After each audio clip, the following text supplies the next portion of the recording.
Kathy, your Jamberry Nail Wraps consultant, and I wanted to give you some Trushine tips and tricks for when you apply Trushine over your wraps. Now, why would you do that? To get more wear out of your wraps, of course. So it's not something that I typically do. I actually enjoy switching out my wraps frequently. I typically get 8 to 10 days of wear out of my wraps, and I'm totally happy with that just because I get a little bit antsy as far as the design goes. But for special wraps, like retired wraps that I can't get easily or at all, I like to put Trushine on top of them so that they last longer. And so this is one example. I have Secret Promise on, and this retired 2 catalogs ago. I applied Trushine over these, and I'll probably get 2 to 3 weeks out of them. It just depends on how much cleaning and hand washing and whatever else I'm doing.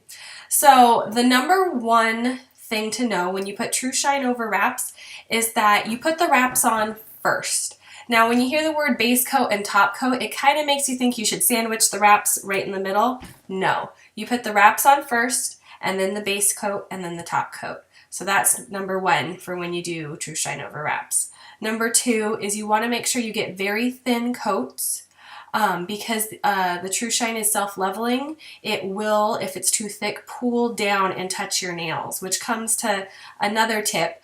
You never want the Trushine to touch your skin. Similar to wraps, if the Trushine touches your skin, oils will be able to work its way under the Trushine, and your wraps or the Trushine can pop off. And that's true of any Trushine application, not just Trushine over wraps. And then my personal favorite tip that I have come up with, I'm sure other people have figured it out too, is that I like to have my mini heater right next to my curing lamp when I'm applying Trushine over my wraps. And the reason is because as I'm applying the Trushine, if I see any little bit of lifting, or if I'm even questioning a little bit of lifting, I'm going to heat my wrap up and push it down with my cuticle pusher prior to putting on that base coat. I do not want any base coat underneath my wraps. That will compromise the wrap, it will allow oils underneath, and you will not get long wear out of your wraps. Okay, so I made a little mini video so you can see a little bit of what I'm talking about, and I hope this helps you out. Enjoy. My tip for applying Trushine is to examine each wrap very closely and just heat it up slightly and push down on those sides before you apply that first base coat.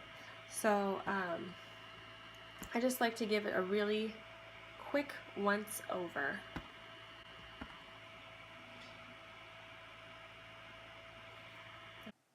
Alright ladies, so I just sped this up a little bit because you don't need to watch me apply Trushine for 20 minutes.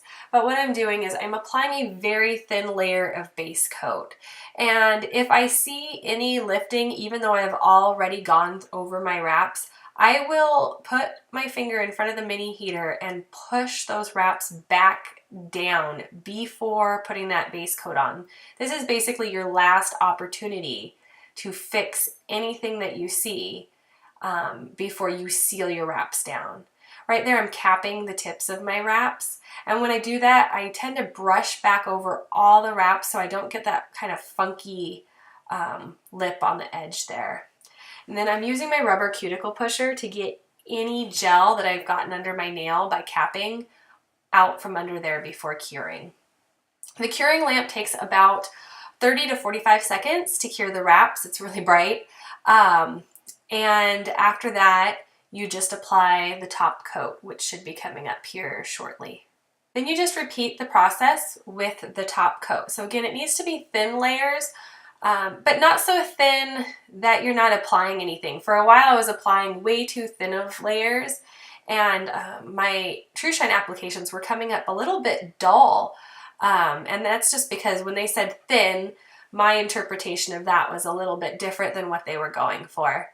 But you don't want it too thick, otherwise the curing lamp will not cure through all of that gel. So again, I'm capping, and then I just like to brush over the tops again, so I don't get this kind of funky lip from capping my capping my fingers. And then cleaning out from underneath again is super important. And so we're curing again. Okay, so then after that, what you're going to do is you're going to use an alcohol wipe to wipe off the excess gel from your wraps. You need to do that because when you cure the gel, after it's all done, it still looks and feels wet.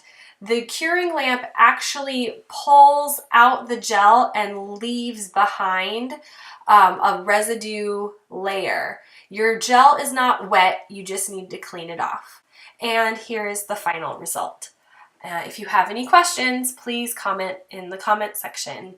Thank you. Bye-bye.